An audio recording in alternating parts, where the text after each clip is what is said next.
Azad Samaj party द्वारा 6 दिसंबर को दतिया जिले के इंदरगढ़ में विशाल संविधान बचाओ देश बचाओ महारैली का आयोजन किया जा रहा है।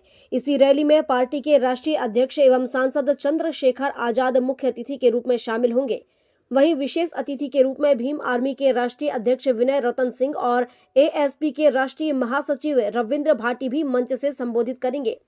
पार्टी नेताओं का कहना है कि मध्य प्रदेश पिछले कुछ वर्षों में अंधविश्वास और पाखंड फैलाने वाले कथित संतों का केंद्र बन गया है, जिससे प्रदेश में जातिवादी घटनाओं को बढ़ावा मिल रहा है।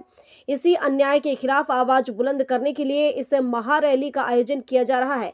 पत्रकार वार्ता में एएसपी भीम आर्मी के वरिष्ठ नेता दामोदर यादव ने कहा कि धीरेन्द्र शास्त्री और प्रदीप मिश्रा जैसे लोग संविधान के स्थान पर मनुवाद को बढ़ावा देना चाहते हैं, इसलिए धर्म के नाम पर गैर संवैधानिक यात्राएं और आयोजन किए जा रहे हैं।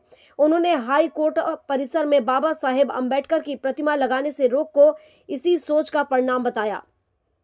यादव ने कहा कि संविधान की रक्षा और सामाजिक न्याय की लड़ाई को राष्ट्रीय रूप देने के लिए 6 दिसंबर बाबा साहेब के परिनिर्माण दिवस पर ग्वालियर चंबल अंचल की क्रांतिकारी भूमि से आंदोलन की शुरुआत की जाएगी। रैली में ओबीसी आरक्षण से 13% होल्ड हटाने, प्रमोशन में आरक्षण लागू करने तथा धीरेन्द्र शास्त्री और प्रदीप मिश्रा की कथाओं पर प्रतिबंध जैसे प्रमुख मुद्दों को जोरदार तरीके से उठाया जाएगा। आईएएस संतोष वर्मा के विवादित बयान को लेकर यादव ने कहा कि महिलाओं के अपमान के मुद्दे पर केवल अधिकारियों को ही नहीं बल्कि 2 कथित संत रामभद्राचार्य और धीरेन्द्र शास्त्री पर भी कार्रवाई होनी चाहिए, क्योंकि दोनों ने महिलाओं के प्रति आपत्तिजनक टिप्पणियां की हैं। धीरेन्द्र कृष्ण ने महिलाओं के सिंदूर नहीं लगाने पर प्लॉट खाली कहा और मुस्लिम महिलाओं को 30 बच्चे पैदा करने वाली औरत बताया। उनके गुरु रामभद्राचार्य ने वाइफ शब्द को गलत व्याख्यान कर एंजॉयमेंट का साधन बताया। मुख्य विपक्षी दल कांग्रेस पर निशाना साधते हुए उन्होंने कहा कि सामाजिक न्याय की बात करने वाली कांग्रेस बाबा साहेब की प्रतिमा विवाद और ओबीसी आरक्षण जैसे मुद्दों पर चुप रही, जिससे यह सिद्ध होता है कि वह भाजपा की बी टीम की तरह काम कर रही है। उन्होंने दावा किया है कि 2028 में मध्य प्रदेश में एएसपी की सरकार बनकर बाबा साहेब और कांशीराम साहेब के सपनों को साकार करेगी।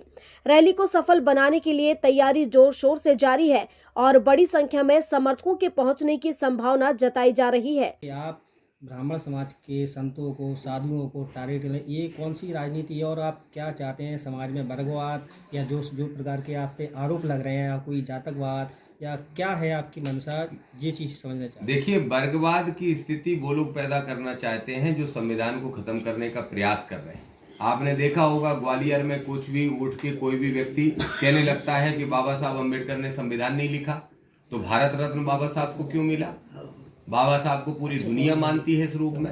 अब ऐसी बात अगर कोई करके जाति और वर्ग के बीच में नफरत पैदा करने का काम करेगा तो वर्गवाद वो कर रहे हैं। हम आज वर्ग संघर्ष की स्थिति नहीं चाहते, हम तो संविधान की रक्षा सुरक्षा चाहते हैं। जहां तक बात आपने साधु संतों की कही है, तो भाई ये जो साधु संत जिनकी आप बात कर रहे हो ये आडंबरी पाखंडी है, ये साधु संत नहीं है। और अगर ये कायदे के साधु संत होते तो हम इनका सम्मान करते हैं। भीम आर्मी लगातार धीरेन्द्र शास्त्री पर और उनकी यात्रा पर बोल रहे हैं, आप भी बोल रहे हैं, आपके नेताजी बोल रहे हैं, और इसकी परिणति ये रही कि इंदरगढ़ में वो संघर्ष की स्थिति देखी गई। भीम आर्मी और उनके हिंदू संगठन आमने सामने आ गए, लाठीचार्ज। आपने खुद ही देखा कि इंदरगढ़ में जब मेरा पुतला किसी लोगों ने जलाया तो वो 25-50 लोग जला रहे थे, तो मेरे सैकड़ों साथी चाहते तो उनसे पुतला भी छीन लेते और कानून की व्यवस्था बिगड़ जाती। लेकिन गए क्या? कोई नहीं गया, आराम से उनको पुतला जलाने दिया। लेकिन उसकी प्रतिक्रिया में जब धीरेन्द्र का पुतला अगले दिन जला रहे थे और सैकड़ों लोग मौजूद थे, तो 25-30 लोग जाके वहां उधम करने लगे। तो कौन वर्गवाद की स्थिति पैदा कर रहा है? मैं तो कहूंगा प्रशासन से कि जो वर्गवाद की स्थिति पैदा कर रहे हैं, वर्ग संघर्ष की स्थिति पैदा कर रहे हैं, उनसे सख्ती से निपटा जाए। सत्ता के संरक्षण में अगर ये ज्यादा मद में चूर हो जाएंगे तो फिर हम संवैधानिक तरीके से उनका मद निकालना जानते हैं और निकालते रहेंगे।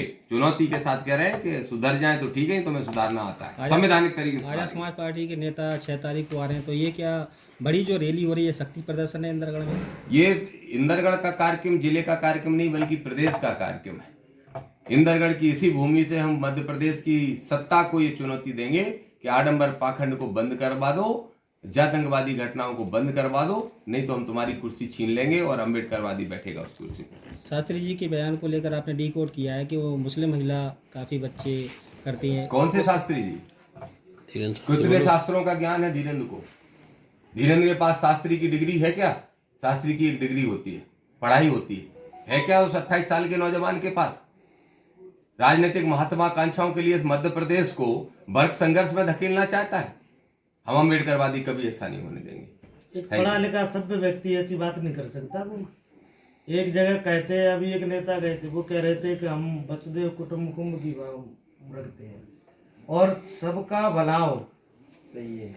और धर्म हमारा ऐसा है कि इसमें हमारी महिलाओं को सम्मान मिलता है, कि यही सम्मान है। दतिया से राजेंद्र पटवा की रिपोर्ट।